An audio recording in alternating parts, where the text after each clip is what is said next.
সুপ্রিয় দর্শক, আসসালামু আলাইকুম। আজকে আমি শুধুমাত্র একটি ডিম আর 1 কাপ আটা দিয়ে নরম তুলতুলে ইউনিক ডিমের পিঠার রেসিপি শেয়ার করব।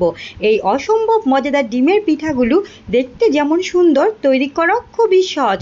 বিকেলের নাস্তায় কিংবা অতিথি আপ্যায়নে ঝটপট এই ডিমের পিঠাগুলো তৈরি করে নিতে পারেন। পরিবারের ছোট থেকে বড় সকলে ভীষণ পছন্দ করবে এই ডিমের পিঠাগুলো। আশা করব প্রতিদিনের মতো আমার আজকের রেসিপিও আপনাদের কাছে সহজ লাগবে আর ভালো লাগবে। যদি আমার রেসিপি ভালো লেগে থাকে তাহলে অবশ্যই আমার চ্যানেলটি সাবস্ক্রাইব করে রাখবেন। ডিমের পিঠা তৈরি করার জন্য প্রথমে একটি মিক্সিং বলে নিয়ে নেব রুমের স্বাভাবিক তাপমাত্রায় থাকা একটি ডিম। সাথে দিয়ে দেব হাফ কাপ চিনি, হাফ চা চামচ লবণ। এখন একটি কাঁটা চামচের সাহায্যে সবগুলো উপকরণ একসাথে খুব ভালোভাবে মিশিয়ে নেব।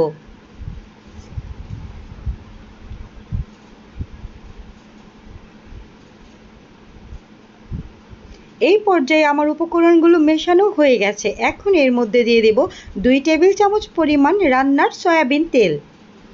আবারও খুব উপকরণগুলোর সাথে তেল দিয়ে খুব ভালোভাবে মিশিয়ে নেব। এখন সবগুলো উপকরণ মেশানো হয়ে গেছে। এর মধ্যে দিয়ে দেব 1 কাপ আটা। আপনারা চাইলে আটার পরিবর্তে ময়দাও ব্যবহার করতে পারেন। তারপর এর মধ্যে দিয়ে দেব 2 টেবিল চামচ পরিমাণ পাউডার দুধ, 1 চা চামচ বেকিং পাউডার। এখন হাত দিয়ে সবগুলো উপকরণ একসাথে মিশিয়ে ডিমের পিঠার জন্য একটি ব্যাটার তৈরি করে নেব।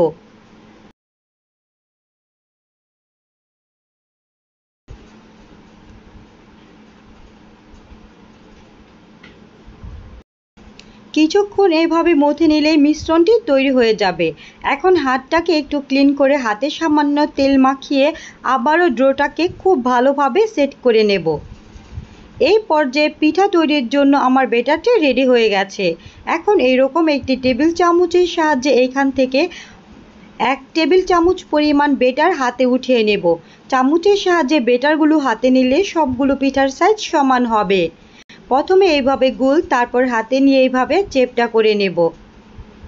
এখন একটি ছুরির সাহায্যে এইভাবে একটু ডিজাইন করে নেব।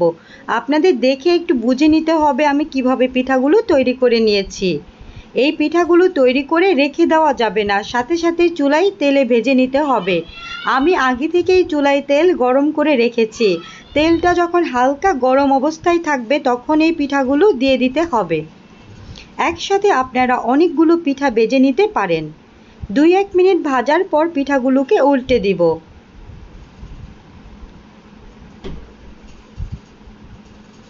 এখন দেখুন পিঠাগুলো ফুলতে শুরু করেছে।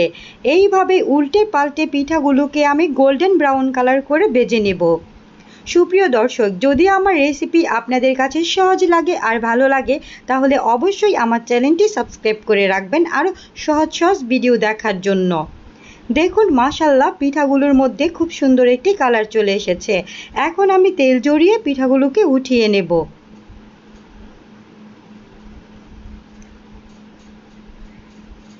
একইভাবে আমি সবগুলো পিঠা তৈরি করে নেব। বিকেলের নাস্তায় মাত্র 10 মিনিটে এই অসম্ভব মজার ডিমের পিঠাগুলো তৈরি করে নিতে পারেন। এখন একটি পিঠা ভেঙে শেয়ার করছি পিঠার ভেতরে কতটা নরম আর খেতে অসাধারণ মজার। আজকে এই পর্যন্ত, সবাই ভালো থাকবেন। আল্লাহ হাফেজ।